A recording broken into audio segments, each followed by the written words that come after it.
Manfaatkan masa reses, Nono Sampono kunjungi masyarakat Pulau Osi.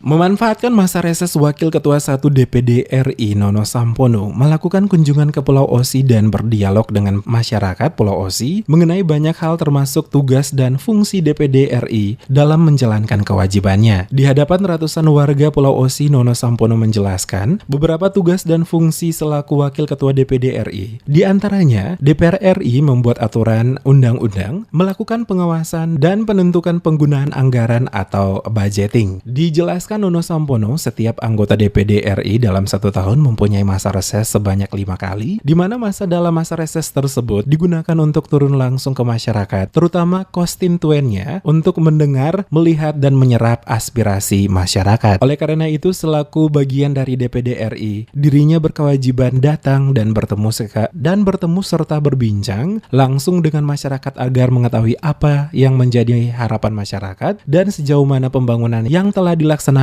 oleh pemerintah pada daerah tersebut. Nah, tapi untuk melihat apa ini barang ini jadi betul atau tidak, kita cek. Termasuk misalnya undang-undang desa. Sekarang ada uang turun ke desa. Nah, keping itu dipakai betul atau tidak? Nah, itu tugas kami. Nah, turun seperti ini. Dalam 1 tahun ada 5 kali waktu reses. Kami turun. Rata-rata antara 20 sampai 26 hari, ada yang bervariasi. Tapi 5 kali dalam 1 tahun. Nah, tugasnya itu 3 tugasnya. Tugas nanti membuat aturan atau mengoreksi kalau ada salah undang-undang.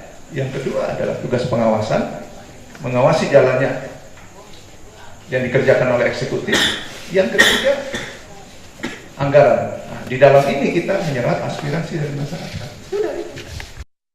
Pada kesempatan yang sama, Nono Sampono juga menyerahkan bantuan berupa portable wireless speaker kepada warga Pulau Osi untuk nantinya dapat digunakan dalam setiap pertemuan maupun pengajian bersama.